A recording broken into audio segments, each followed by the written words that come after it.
Kalian pernah gak ngerasa annoyed pas lagi antri di imigrasi? Kita sering nganggap paspor dan visa itu kayak beban administratif. Tapi pernah nggak kepikiran gimana caranya selembar buku kecil ini bisa nentuin kalian masuk atau nggak masuk ke sebuah negara? Ternyata ini nggak cuma soal birokrasi bro, tapi ini soal perang, mata-mata, dan ego para raja zaman dulu. Di video kali ini kita bakal deep dive ke zaman dulu.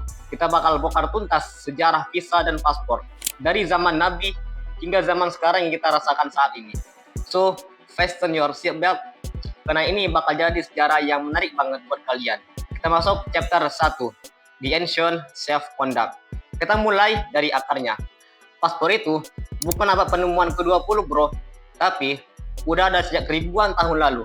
Catatan tertua soal paspor ada dalam Alkitab, tepatnya di kitab Nehemia sekitar 450 tahun sebelum Masehi. Kala itu, Nehemia ingin pergi ke suatu daerah yang bernama Yudea.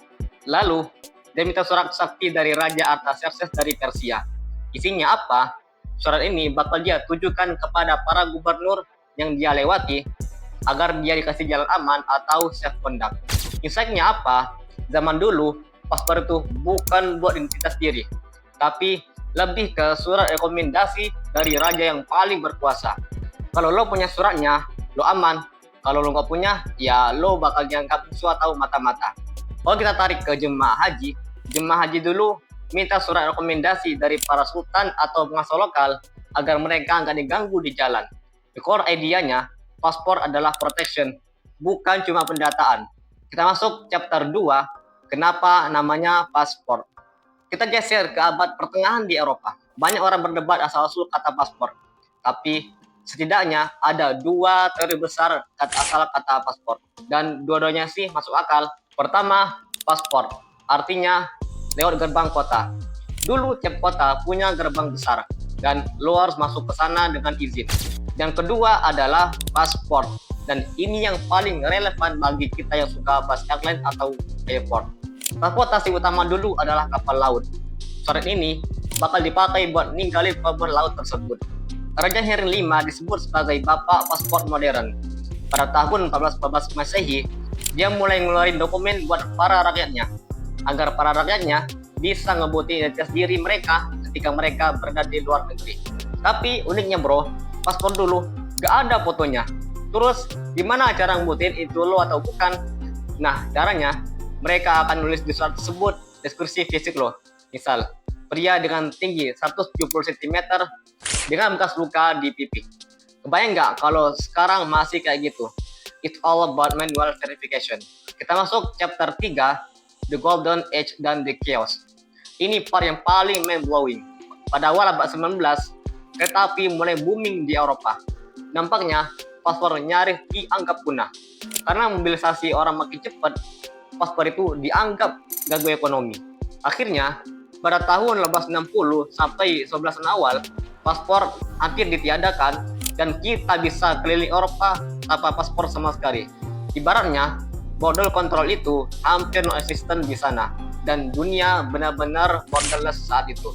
Tapi kenapa kok sekarang ribet lagi? Nah, jawabannya Perang Dunia I. Pas perang pecah, tiap negara khawatir ada mata-mata yang masuk. Akhirnya, mereka sepakat mewajibin lagi paspor untuk keamanan nasional. Dan inilah standar paspor yang kita kenal sekarang lahir. Pada tahun 1920, Liga Bangsa-Bangsa ngumpul di Paris. Mereka nentuin, oke, kita bikin paspor dengan bentuk segini, ini isinya dan harus punya foto. Uniknya bro, foto paspor dulu itu bebas. Boleh foto keluarga, foto sedang main gitar, atau sedang rokok. Belum ada standar paspor kayak sekarang ini.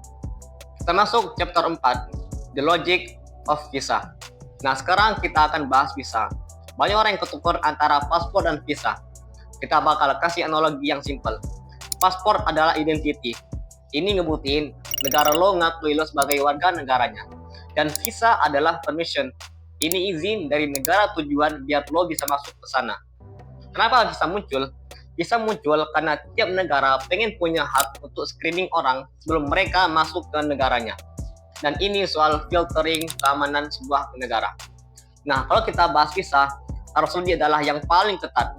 Visa haji dulu bentuknya fisik, ditempel di paspor dan urusannya ribet banget ke kedutaan. Tapi sekarang dengan adanya digital transformation, urusan visa jauh lebih mudah. Jadi kesimpulannya, paspor dan visa adalah simbol kedaulatan sebuah negara. Dari zaman Nabi hingga zaman sekarang yang kita kenal sebagai zaman digitalisasi. Kita beruntung hidup di zaman sekarang, urusan paspor dan visa lebih mudah. Urusan tiket pesawat juga tinggal klik di aplikasi. Nah, tantangan sekarang adalah data privacy. Dengan adanya chip di paspor kita atau dikenal dengan e-paspor, ini akan nyimpen data biometrik kita. Gimana menurut kalian? Lebih suka paspor zaman dulu yang punya bebas atau zaman sekarang yang super ribet tapi juga makin cepat? Tulis di kolom komentar ya. Yang ngerasa video ini bermanfaat, share ke keluarga kalian dan jangan lupa follow untuk info menarik lainnya. Sampai jumpa. Gue Nabil, stay informed, stay curious. See you in the next video.